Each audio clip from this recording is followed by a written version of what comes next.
Hello, I hope you can hear me.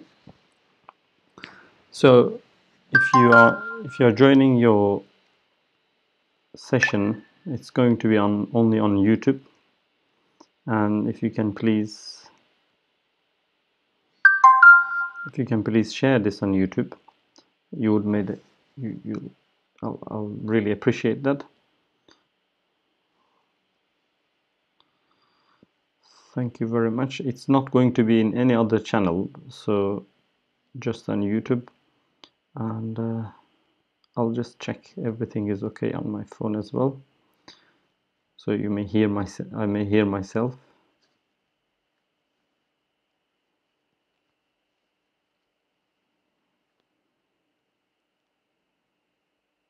Yep, I think everything seems okay.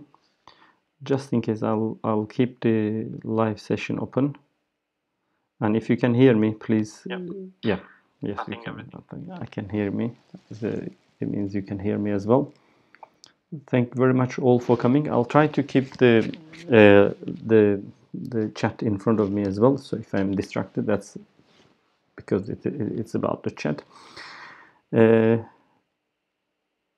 It is on video, but it should be on my Ismail Sezgin English channel. As you may have understand so far, I have two different channels. For Turkish broadcasting, I'm using the Videon, the new platform. I turned my Turkish YouTube channel into a new platform, so it can be accessible to everyone.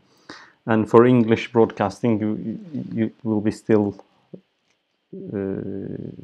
gathering in this one until I find a good name for it. But once again, if you can share this on different various platforms, on YouTube, Twitter, Facebook, because I can't really share this, so it's all up to you to make sure more people are aware of this conversation.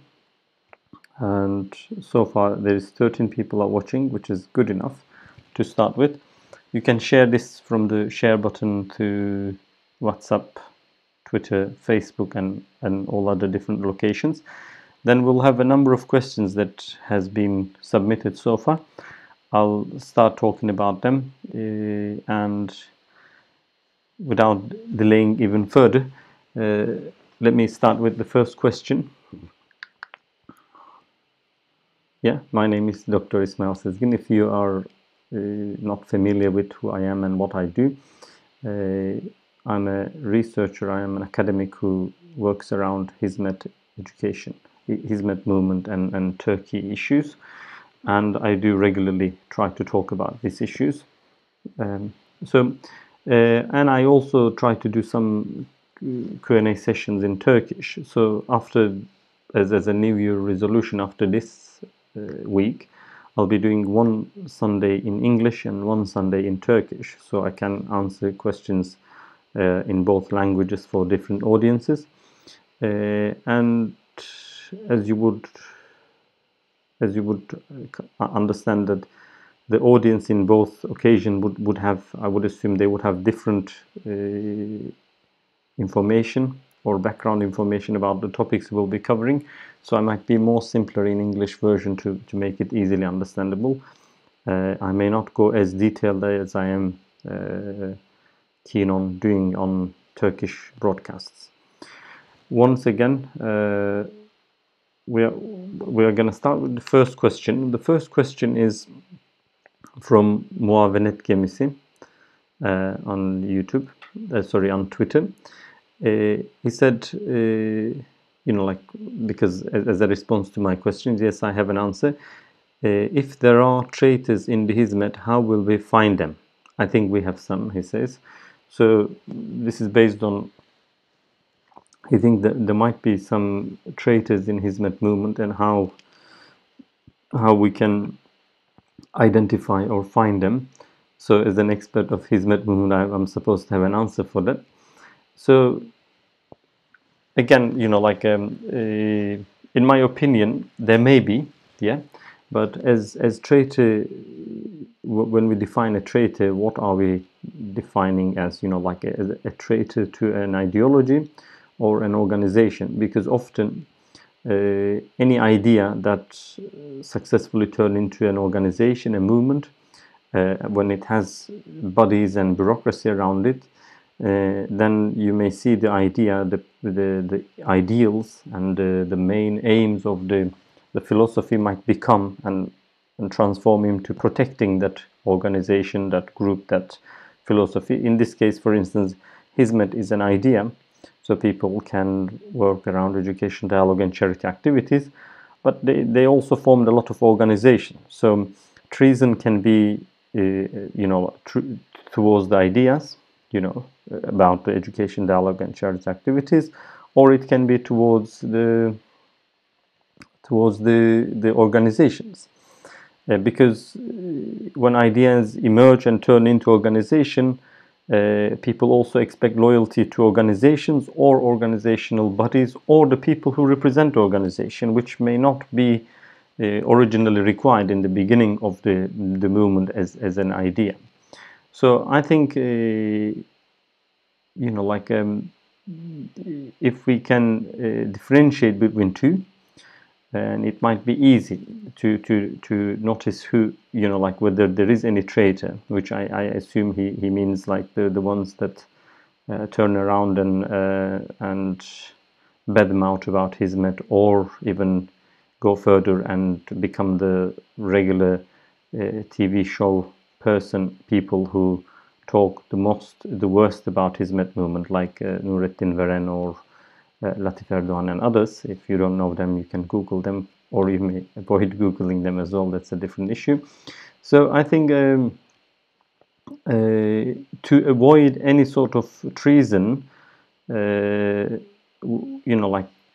ideas mainly, that's my concern, to ideals of Hizmet movement, it is simple. You can go back to blackboard, as they say, drawing board, and redefine the ideals. What was the main ideas that motivate main people? Why did Hizmet people did all these activities? What was the aim? What they were trying to achieve? And again, decide what are the methods that have been described or should have been used to achieve those aims, what sort of means can be used and what sort of means cannot be used, and define some principles, ethical constraints, fail-safe mechanism, what will happen when things go wrong. And then with that simple mechanisms, you can make sure everyone is in line with the ideas of Hizmet. And then a treason towards the idea means that anyone, if he goes out to principles, for instance, if he goes out, start abusing people, start, doing wrong things in the name of Hizmet, or assuming that he's a Hizmet person or whatever.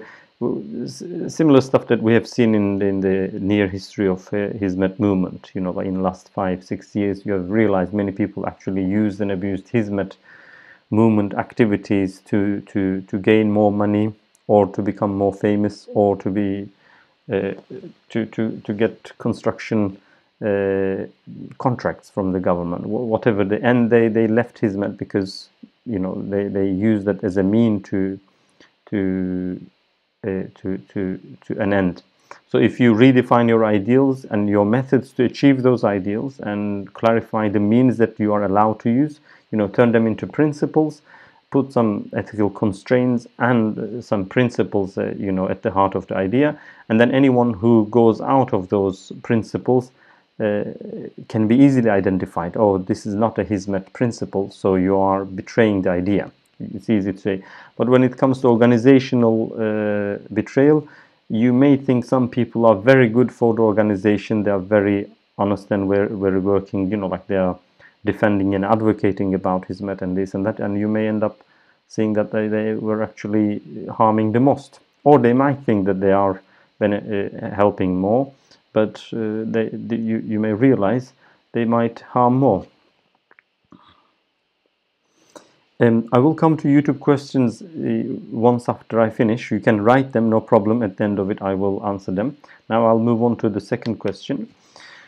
The second question, I'll read it from the screen, is Zoraki Göçmen, the forced refugee in English. How do you compare the commitment of Hizmet participants in 80s, 90s, and after 2000?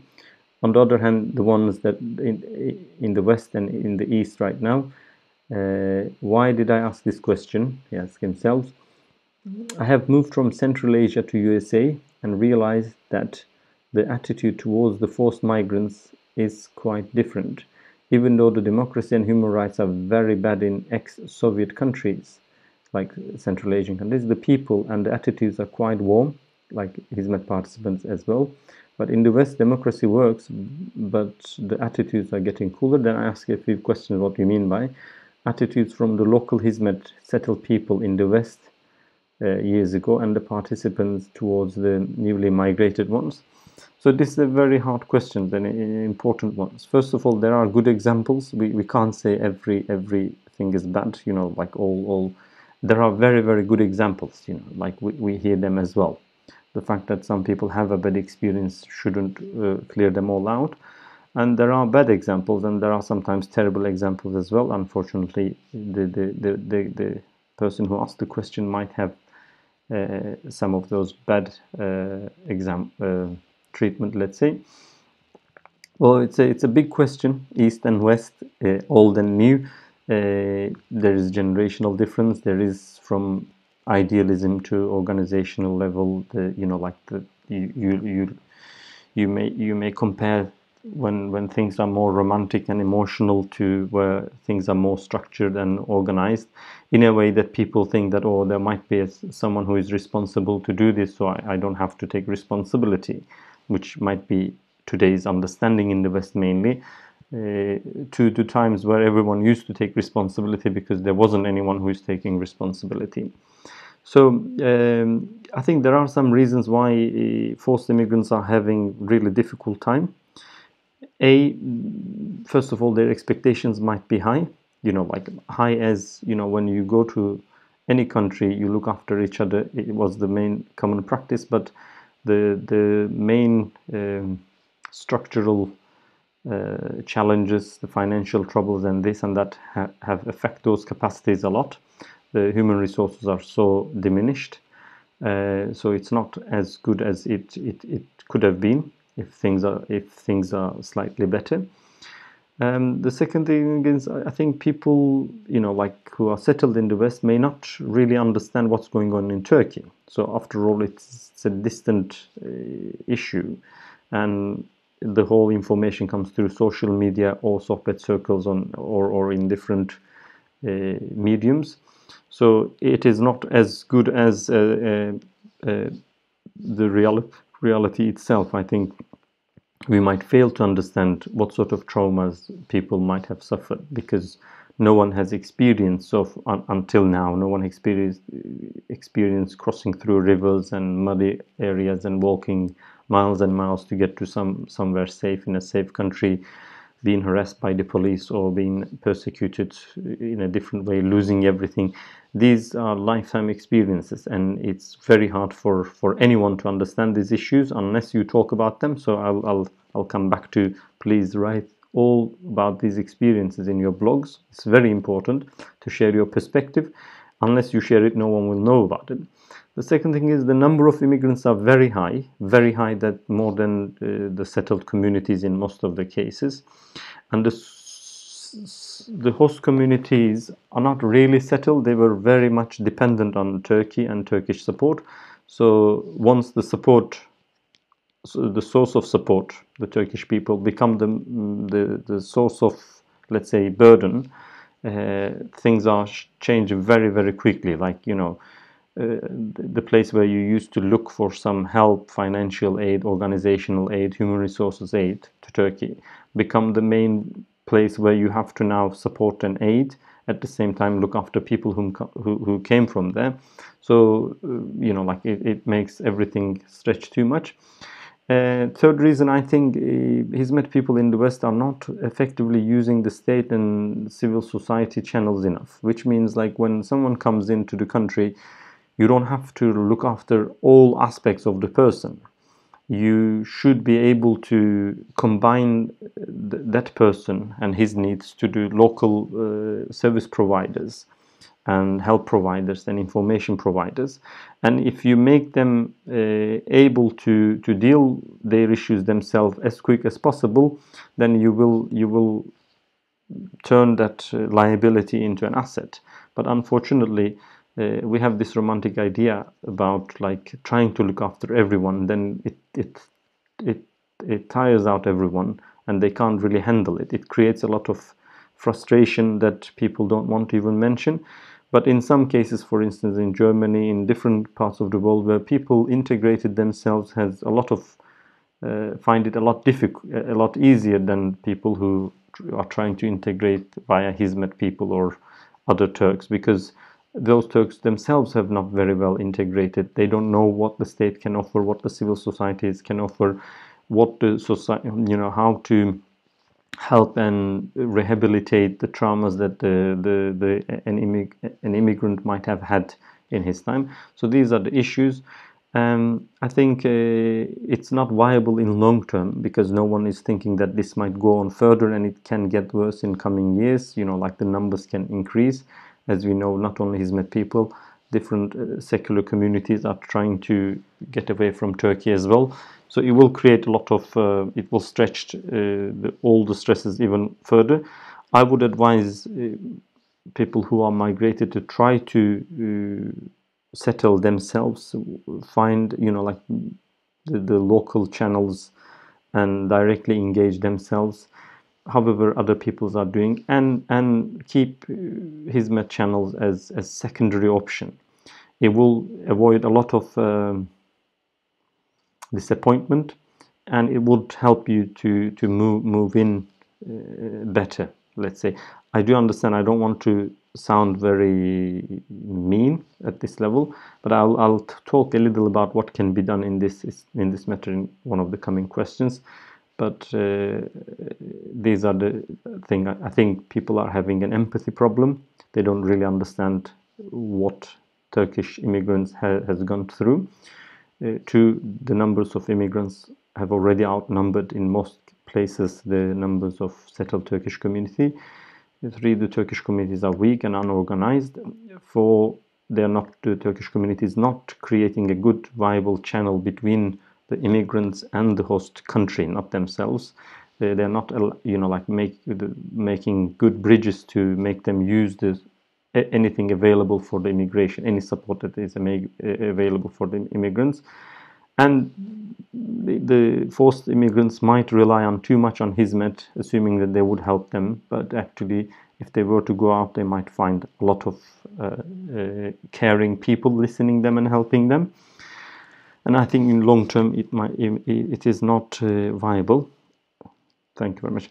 I can see the questions on YouTube chat box, and I will definitely come back to them.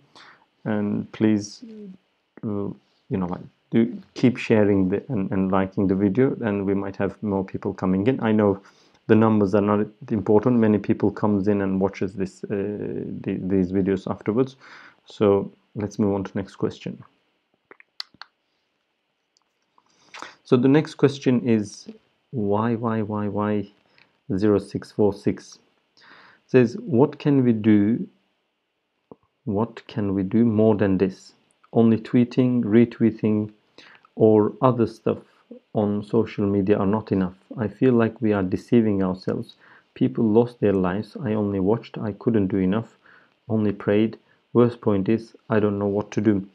So if you follow I think this is a big problem. If you follow some other broadcast that I mentioned, this is the identity crisis that most of Hizmet people, both in the West and in the East, are going through. I don't have the complete answer to this. I'll try to give my perception of the answer. One is I would say take initiative. What sort of initiative? Like I do receive regularly, people are saying there should be a documentary about this, there should be a movie about this, someone has to raise this issue here and there and whatever. Well, let's say if you have an idea, try to, if you believe that needs to be done, try to do that. For instance, if you are a lawyer, try to set up a lawyer support network so you can help around the world different people just by giving information by their legal rights in a certain country, by immigration rules in a different place.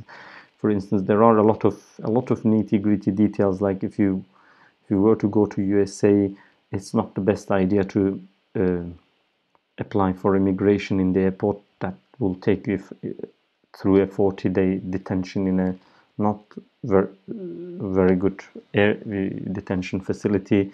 It might be better to go into the country, have a lawyer, and then apply immigration via your lawyer. But it might be different in UK and Germany and in different countries. So all this sort of immigration can be sought by some lawyers taking initiative, setting up a lawyers network and try to help or be the medium to helping people who need legal advice in this case. And some engineers can do work, some other people, anyone who is actually who feels like who needs to do something pretty much can identify what needs to be done and try to do that. The idea initially might be very big. You know, I used to believe that Hizmet should establish YouTube channel immediately because all the other mediums are gone. It has to go through the new media. I couldn't convince anyone to the idea, literally anyone that I spoke. But then I realized maybe I can do some of it. I may not have a proper functioning YouTube channel, but I can start doing it myself. Then I found a lot of help along the way. So if you find your idea too big, divide it into small achievable units and try to do the small achievable part of it. You know, and if you don't have any ideas about what to do, then follow people who have ideas and support them. That's you know, like that helps people to achieve other stuff as well. And this last thing, you know, like I do believe social media is a good way to increase the impact of something that you may have done. So we have to do something and then use social media to expand or increase the impact, make sure everyone around the world hears about that. But apart from that, everyone who somehow witnesses this, not necessarily be victim of it. So you can enlarge the circle into anyone who witnesses these traumatic times, should write or record or do videos about these days. You know, if it was in old days, I would say please keep a diary of the day by day. Try to write what you find. It will help therapeutically. It will inspire ideas, and it will be a document in the future that can be used. But nowadays, I strongly advise anyone who is listening to me, who can speak English and write English, no matter how good or bad, it doesn't really matter. Write a blog. It's easy as having an email account. And keep your blogs and sometimes sound recordings. There are very good examples. Maybe I would do a video about that as well, to just tell people, inspire people. That will increase the information. You will find your sound or your feelings, your emotions are not alone.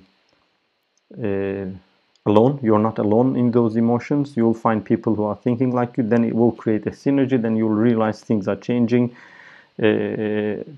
People around you are more empathetic and they understand you, and that's a way forward. So apart from that, you know, like probably you should read about how people survive in these terrible times, how they help each other, and you can try to find ideas about it as well. Okay, let's move on to the next question. So Hakan says, what will happen next after all those Sarraf investigations in the USA, especially in Turkey? Will Erdogan's totalitarian regime get more powerful, or are they more vulnerable now? I think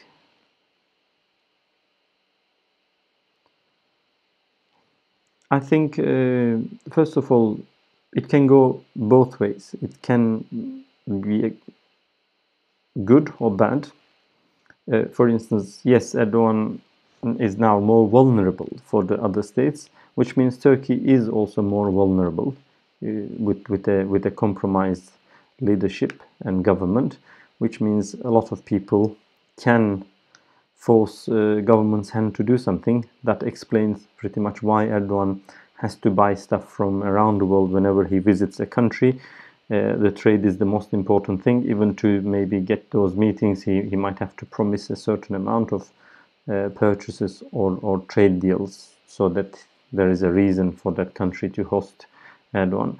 Similar to that, if USA has some ambitions in Middle East, a big if or a small if USA have some big ambitions in the Middle East, they might linger these court cases around Erdogan to make sure that he does what he is asked to do.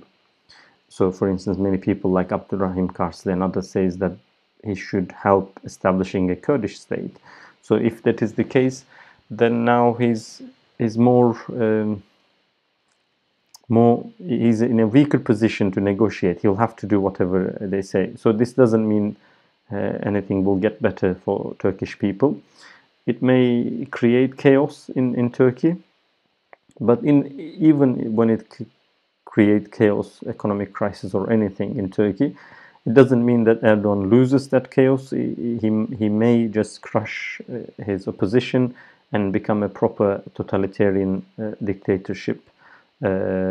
And still remain in power, just like Bashar Assad in Syria did, and maybe Iranian regime would survive these protests as well. So in that case, I don't think the story will end soon in terms of Turkish people, until Turkish people want to change their situation, or they see a reason to change their situation. The issue will continue like this, or that's my humble opinion about this matter. So another question: after the events in the Middle East, intense migration happened from Turkey and Syria, now in Iran, to the Western countries. Perhaps for this reason we have witnessed the rise of nationalist and far-right politics in the last period. That's the assumption. What do you recommend for healthy integration of Muslims? Could you tell some concrete examples of daily life? In this sense, can be any special task for Hizmet movement? This is a big issue and no easy answer for this, but in my opinion, shortly, what can come to my mind that I can say is, first of all, the far-right nationalism and the rise of extremism alongside with far-right nationalism may not necessarily be only related to this immigration crisis, but it is affected from the immigration crisis and the global terrorism news and all sorts of stuff. But I think in terms of integration, I think the key is about the mentality change, to getting know the host communities. Wherever you are, it's the best to get to know the host communities, meaning like exploring their culture, reading about the culture, talking about the locals and understanding them, not being very shy about this, like as someone who is keen on philanthropy, human history, you can just visit the worshipping place, visit the sports culture, visit the different places where in the host community deemed, visit all the places that host community seems to enjoy or spend time and see what they do and how they do and everything. So you should engage in personal and individual level rather than organizational level. And I think it may also help to think a bit of cosmopolitan, because many Turkish people have this problem of seeing Turkey as the center of the universe, but this is true for all other nations as well. Everyone sees their own country at the heart, at the center of the universe, and that's normal. That's human familiarity, human psychology, but it is not, like for many reasons, for even religious purposes, you can explain that no place is better than the other place anyway. So if you see yourself a member of cosmopolitan community, if you see yourself, you're not in a foreign country, but this is just another part of the world, where somehow human beings divided with artificial borders and decided to call it with a different name. But it's just the same global world, the same earth, same village, but with different inhabitants and with different cultures, and it can be an interesting experiment to understand and engage and take part. I find the research part is the most important. Definitely you should read books about the host community. It would help a lot. In England, I advise people to read Watching the English. You can find it on Amazon. If you and I can put the link in the description. If you read that, you understand a lot about the British community. Then you move on reading further things, and it makes things your engagement a lot easier as well. Next question. Why do you think all the Muslim intellectuals did not say anything to the Turkish government regarding the current torture situation? Two, what do you think about some people's idea which Hizmet cannot be critic? If we don't say what is wrong, then we are no different from AKP, AK Party. So first of all, the world intellectuals, Muslim intellectuals, may not be as intellectual as you think. They're just like Turkish people. Unfortunately,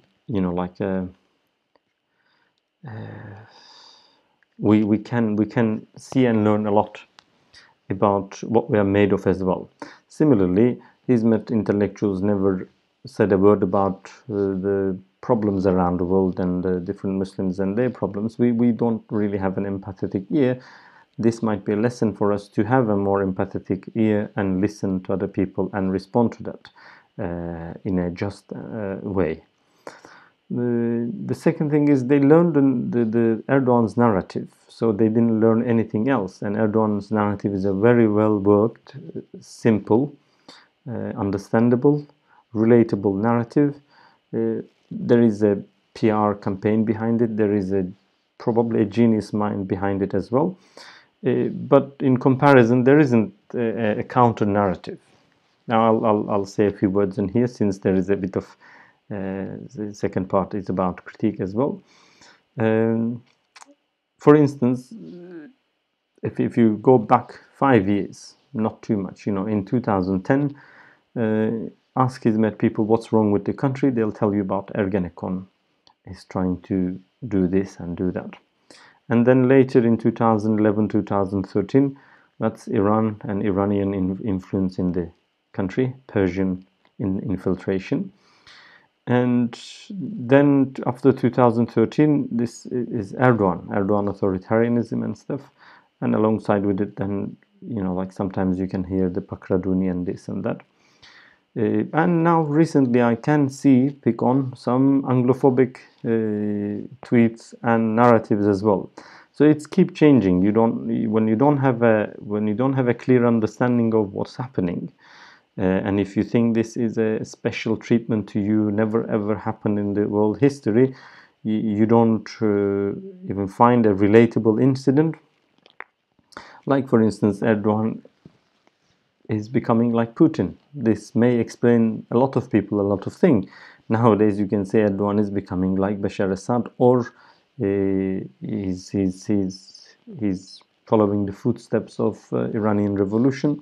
These are all relatable incidents.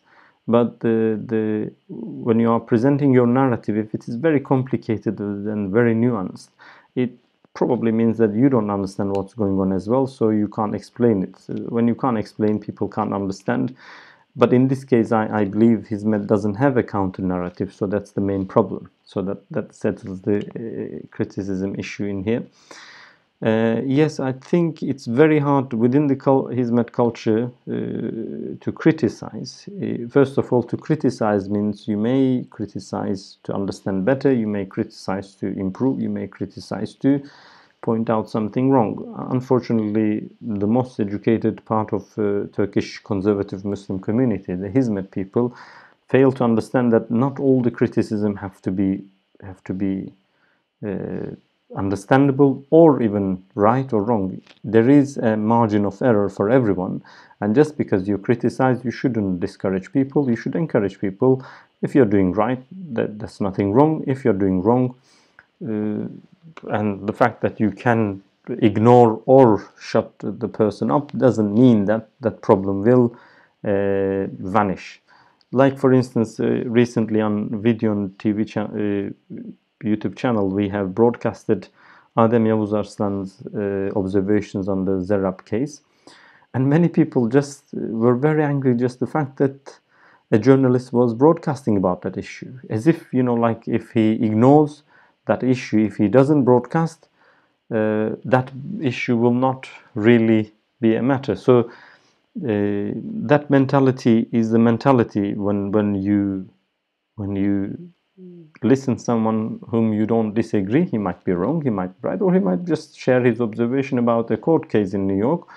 But the fact that you're trying to shut him up doesn't mean that that thing will vanish, you know. Oh, I didn't hear about it, so it doesn't exist. So I think that there is that part as well. I think Hizmet can become a critic.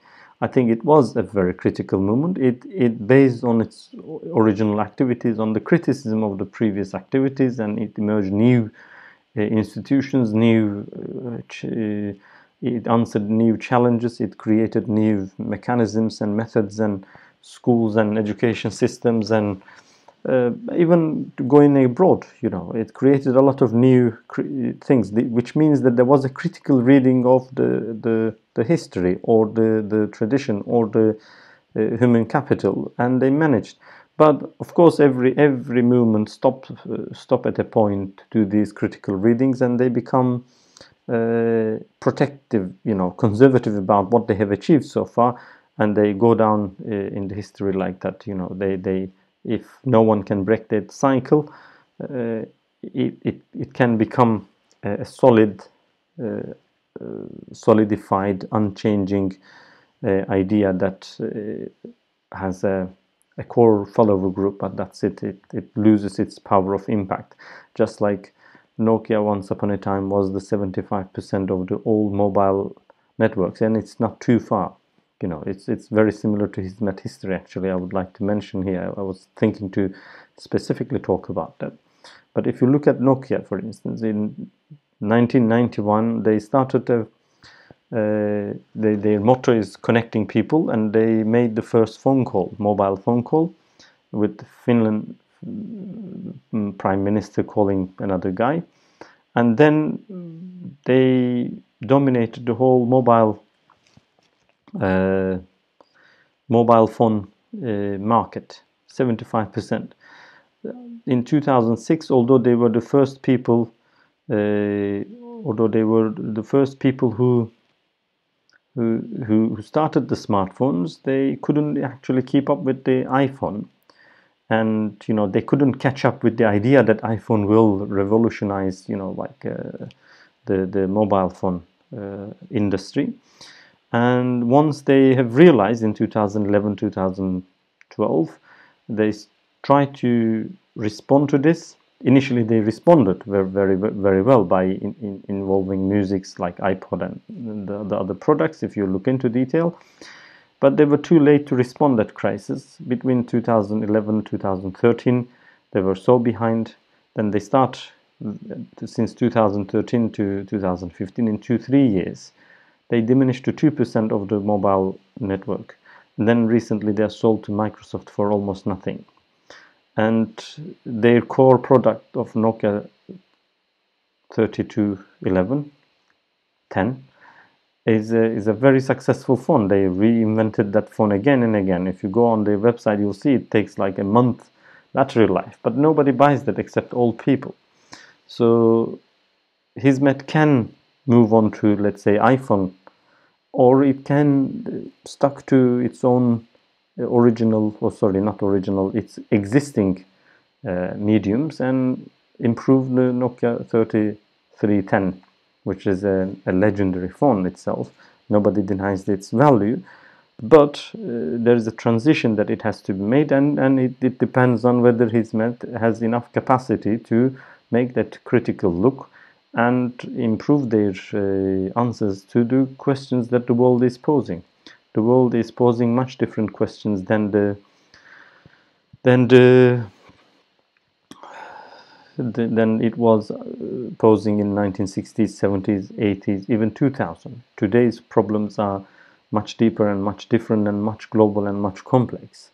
So I think Hizmet can do something about this if it can resolve its internal identity crisis, and if it can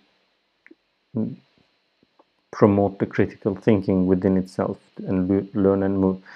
I think I will have one more question, and then I will go to YouTube questions that came so far. Thank you very much for hanging on there. So, how do you earn money, or what do you do to maintain your life in England? Yeah, that's a very good one. I leave it to last one because, as you know, I have a YouTube account, Twitter, social media accounts, and all this equipment.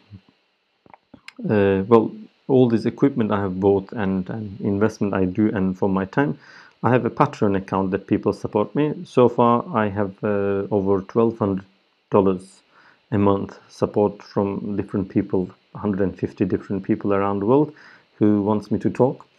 And as one of my friends said, if someone gives in 2,000, he can actually maybe turn this into a full-time. That's a different issue.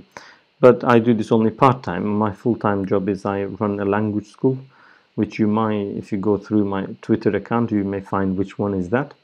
And I have some other business contacts as well, and I'm an academic. I do sometimes do teaching as well, and I have a couple of publications, not too much, and I'm trying to improve that. I will have a chapter in 2 different books in this year, and I'm looking forward to publish my own PhD thesis and maybe a book about what's going on in current world about Hizmet, mainly about my expertise. It looks like the YouTube channel and the broadcasting ideas on this medium may be good to communicate, but it may not be enough to really contribute that discussion without it. Thank you very much. Now let me go through the let me go through the questions. My language is not good. I have a question. Why some people have every time bad words saying a Twitter? Why they are not working to solve problems? Bad words on Twitter. I don't know. I tend to think like that's a criticism towards me. I do try to do best as I can, but I also believe that I need to share these ideas and broadcast and talk about this and highlight these issues so it resonates with more people, and maybe more people will do similar stuff, and that the things might resolve quicker. That's my idea, if that is about me. But if that's not about me, I might have been just too sensitive about this. You can still write at the bottom of it, dear Ilgin. Yeah, what do you mean by people who are saying bad words and not doing anything to solve problems? Hi, what do you think about TR24's Veysel Ayhan's comment? Is there a conflict in Hizmet movement? Well, it's very hard to say this. Hizmet movement is more than one idea, let's say, and it's very, very clear. I do agree with Veysel Ayhan's comments. Yes, you should be careful. You should know how to ignore people, and you should just, pick on what you like and ignore what you don't like, maybe what upsets you. But I do find him a bit like not coherent. Not coherent because there may be a lot of other ways to, let's say, a lot of other times to encourage people to engage with other people positively. He seems to care a lot about not to upset outsiders, but he himself really was very critical about internal debates, which I believe is much more helpful to Hizmet's progress. So, in that sense, that is that's not, like his comments are not entirely something that I would say entirely enough. I think he missed out one part. It looks like a bit self-confidence issue as well. You know, you just ignore people, that's fine, but you also show the same compassion and empathy towards the people whom you might have been in the same group and might have critical and different opinions and maybe not even swearing at you. Anyway, there are other movements in Europe and USA which are Ahl Sunnah too and same objectives, and they seem institutionally very strong and has profound welcome. My question is, wouldn't it be good for Hizmet to come around the common grounds and serve together with the other Ahl Sunnah movements in case of Hizmet may experience the same bad things around the world, so we wouldn't fall in the same loneliness position as it happened in Turkey? This is what I see in USA. Other Ahl Sunnah movements are benefiting each other's experience to serve the people. A very good questions. Thank you very much, Milky Way. And that is why effectively I'm doing this program. To see these ideas coming from the United States is very good, because I would write the same thing. I would write the same question myself. It's very important to establish those relationships. But the problem so far was, I think, Gulen might have not encouraged interfaith dialogue so far. He did encourage, but he didn't emphasize too much. And the movement, even if he encouraged, the movement had its head in the sky among the clouds, felt very good and very special, and didn't really integrate or interact with other Muslims efficiently until very recently. But it is, I think, part of the, if the movement can establish its identity, it will become more self-confident, and then it will have a healthy relationship with other Ahl Sunnah movements as well. And then there will be a healthy interaction.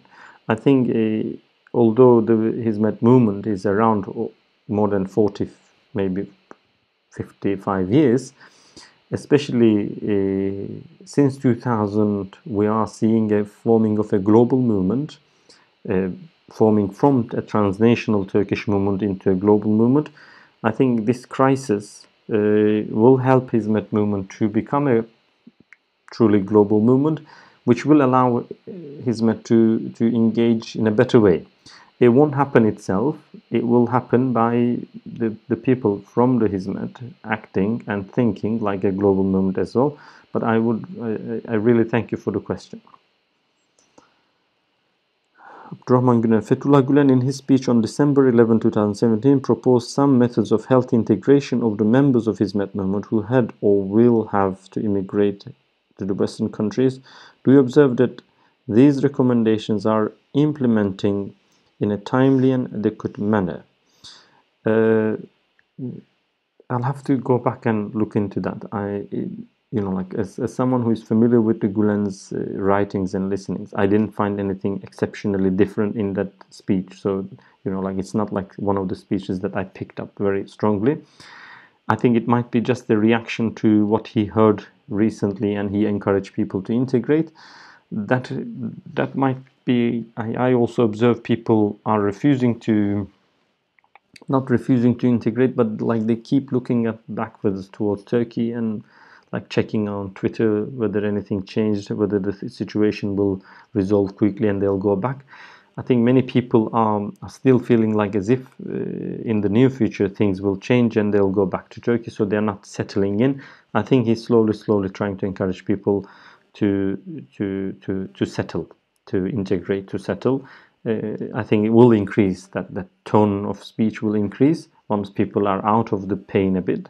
I think that the tone of the speech will increase, and I think people will realize when he was talking about the hadith in 1990s, that the Prophet's name, Namu Jalili Muhammad, the Prophet's name, the name of the Muhammad, peace be upon him, will be around the world. It also means that many people will migrate around the world and represent that nice attributes and his name and his sunnah and everything. And many people also within Hizmet doesn't understand the concept of the migration is a permanent one. The Prophet, peace be upon him, never gone back to his hometown of Mecca. which was if there was a center of the world, we can assume religiously at least it is the center of the world, but he stayed away from the center of the world. I see many Turkish people seem or perceives Turkey as more holier and central than Turkey. Some people, Turkish people in Turkey, thinks that way as well, as if you leave Turkey, like you're a traitor, you shouldn't be leaving Turkey, and that's the place to live and whatever. But that's a totally against the concept of hijra, I think. And in terms of implementing integration, I think the tone will increase and it will continue. Maybe people who know these issues should start discuss these issues and tell us what to do and how to do that best. Thank you very much for joining, and this is the end of today's Q&A session. I don't see any further questions on YouTube. So once again, thank you very much for joining, and we'll see you next week in Turkish and the other week in English. And in the meantime, I'll try to put some effort to make it regular English contributions back. You may see a lot of activities in Videon account, in Turkish account. I was trying to make sure that is running smoothly, and I also had my business commitments as a new language term is starting in January. But after this, I think they'll be more regular as my sponsors increased in Patreon. I think it's only fair that I increase my time as well. And as you know, when I hit the 2000, it will be full time. Thank you very much. And you can see my Patreon details, but I'll have to remove myself first from the screen so you can see. Yeah, this is my Patreon details. If you want to follow the Turkish Turkish YouTube account, that is Videon TR. And there is a Twitter account, but this is for Turkish. We may turn this into English version differently, and my Facebook page. And if you want to support me from Patreon, that is patreon.com Ismail Sezgin, and we'll see you next time. Thank you very much.